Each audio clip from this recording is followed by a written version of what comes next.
Hello guys, I hope you are doing extremely well. This is Archie Mishra, came with my channel Yours Medico's Library. So guys, इस video में हम cholinergic drugs में mainly हम focus करेंगे जो anti कोलिनेस्टरेज है, जो acetyl choline को जो प्रिवेंट करता है डिग्रेडेशन से, उसके अंदर हम मेनली फोकस करेंगे फार्माकोलॉजिकल एक्शन और उसके थेरेपेटिक यूज़ के। तो इस वीडियो में हम मेनली यही दो चीज़ पर फोकस करेंगे, ओके। और जैसे मैंने प्रीवियस वीडियो में बताया था कि जो एंटी कोलिनेस्टरेज ये क्या होता है, ये सिंपल सा जो एसिटाइल कोलिन होता है उसको ये डिग्रेडेशन को प्रिवेंट करता है, ठीक है। और एसिटाइल कोलिन क्या होता है ये भी मैंने प्रीवियस वीडियो में बताया है। तो इसका सिंपल सा मतलब ये होता है एसिटाइल कोलिन का, ये एक तरीके का न्यूरोट्रांसमीटर है जो पैरासिम्पैथेटिक नर्वस सिस्टम रिलीज़ करते हैं, और ये एक तरीके का सिग्नल प्रोवाइड करते हैं या मैसेज ट्रांसफ़र करते हैं। अब किस तरीके का मैसेज होते हैं, जैसे कि हार्ट रेट का जो कंडक्शन है उसको स्लो कर देना, या जो ब्लड वेसल्स है उनको डायलेट कर देना, या जो स्मूथ मसल है उनके कॉन्ट्रैक्शन में हेल्प करना, ठीक है।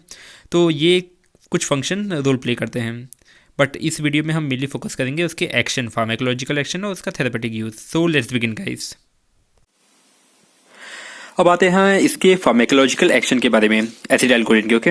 अब इसका मतलब ये होता है कि क्या एक्शन शो करता है एसिटाइल कोलिन, ठीक है। पहला आता है कि जो आई में वो मियोसिस कॉज करता है। मियोसिस का मतलब गाइस ये नहीं होता कि वो डिवाइड करे, सेल डिवीजन में होता है ना वो मियोसिस नहीं है, ओके। मियोसिस का सिंपल सा मतलब ये होता है कि ये एक तरीके का जो सर्कुलर मसल होता है उनके कॉन्ट्रैक्शन में हेल्प करता है, ठीक है।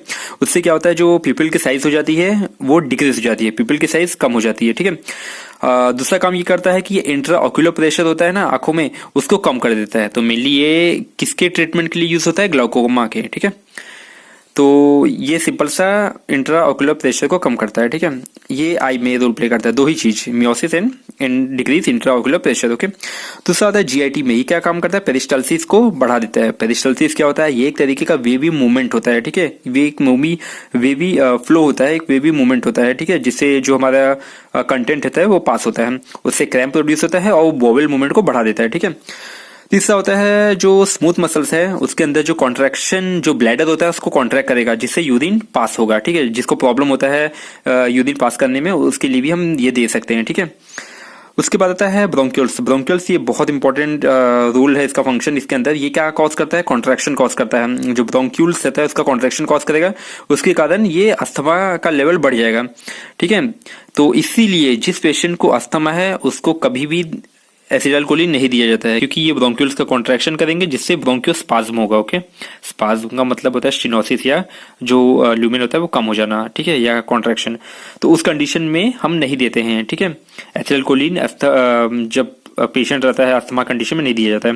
अब आते हैं ग्लैंड्स में क्या काम करता है, ये जो ब्रोंकियल होता है उसके सिक्रेशन को बढ़ाता है, लेक्राइमल ग्लैंड्स के सिक्रेशन को बढ़ाता है, sweat gland, salivary gland, gastric gland, इस सब के लेवल को बढ़ा देता है, ठीक है। बट एक्सेप्ट, ये इंपॉर्टेंट पॉइंट है, बाइल के सिक्रेशन को और मिल्क के सिक्रेशन को नहीं बढ़ाता, ठीक है। ये इंपॉर्टेंट पॉइंट नोट करने वाली बात है, ठीक है। ये हमें बहुत अच्छे से समझना पड़ेगा कि ये किस किस चीज में काम करता है, किस किस चीज में नहीं करता, ओके। अब आते हैं इसका कार्डियोवैस्कुलर सिस्टम में, ये काम क्या करता है कार्डियोवैस्कुलर सिस्टम में, ये हार्ट रेट को कम कर देता है जिससे ब्रेडिकार्डिया कंडीशन होती है। तो ये एक तरीके का फार्माकोलॉजिकल एक्शन रहा, मतलब कि जो एसिटाइल कोलिन क्या काम करता है इन चीजों में, ठीक है। इसका सिंपल सा मतलब रहा। अब प्रैक्टिकली इसका क्या यूज होता है, थेरेपेटिक यूज हम देखते हैं। थेरेपेटिक यूज हम इसको नोटिस करते हैं क्या होता है। थेरेपेटिक यूज हम पैरालाइटिकुस इलेकस, मतलब होता है कि जो पेरिस्टाल्सिस मूवमेंट होता है ये कम हो जाता है, उस कंडीशन में हम दिए जाते हैं एसिटाइल कोलिन। एसिटाइल कोलिन क्या करता है इस कंडीशन में, जब पेरिस्टाल्सिस मूवमेंट कम रहती है तो एसिटाइल कोलिन 10 मिनट के अंदर पेरिस्टाल्सिस मूवमेंट को बढ़ा देता है, ठीक है।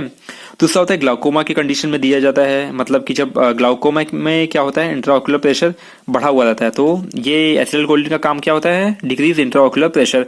आप देख सकते हैं कि इंट्राऑक्यूलर प्रेशर को कम करता है, ठीक है। वहीं पेरिस्टाल्सिस, जैसे मैंने बताया था, पेरिस्टाल्सिस बढ़ा देता है, ठीक है। ये थेरेपेटिक यूज का मतलब होता है प्रैक्टिकल यूज, ठीक है, क्लिनिकल यूज। अब आता है माइस्थेनिया ग्रेविस की कंडीशन। माइस्थेनिया ग्रेविस क्या होता है, जो वीकनिंग ऑफ मसल्स, जो मसल्स होते हैं वो वीक हो जाते हैं। तो इस कंडीशन में हम जब एसिटाइल कोलिन देते हैं तो वो जो मसल्स है उसके स्ट्रेंथ को इंप्रूव कर देता है, ठीक है। चौथा होता है एट्रोपिन पॉइजनिंग के कंडीशन में, एट्रोपिन पॉइजनिंग के कंडीशन में हम दिया जाता है ताकि एंटागोनिस्टिक फंक्शन करेगा, ठीक है, और उसको प्रिवेंट कर देगा पॉइजनिंग को। पांचवा होता है अल्जाइमर की कंडीशन में। अल्जाइमर क्या होता है, ये अल्जाइमर का सिंपल सा मतलब ये होता है कि जो न्यूरॉन्स हैं या नर्व सेल हैं, ठीक है, वो डिग्रेड होने लगते हैं due to the lack of acetylcholine, ठीक है। तो डिग्रेडेशन ऑफ न्यूरॉन्स और nerve cells due to the lack of acetylcholine इस कंडीशन में। तो क्या काम होता है कि अल्जाइमर की कंडीशन कब आती है, जब हमें एसिटाइलकोलिन की कमी पड़ जाती है। तो जब हम एसिटाइलकोलिन देंगे तो वो कमी फुलफिल कर देगा और ये प्रॉब्लम सॉल्व हो जाएगी, ठीक है। तो ये एक थेरापेटिक यूज था, सिंपल सा समझने के लिए, okay. So thank you so much guys for your attention, and if you get any benefit from this, so please hit the like button and subscribe my channel. Thank you so much guys.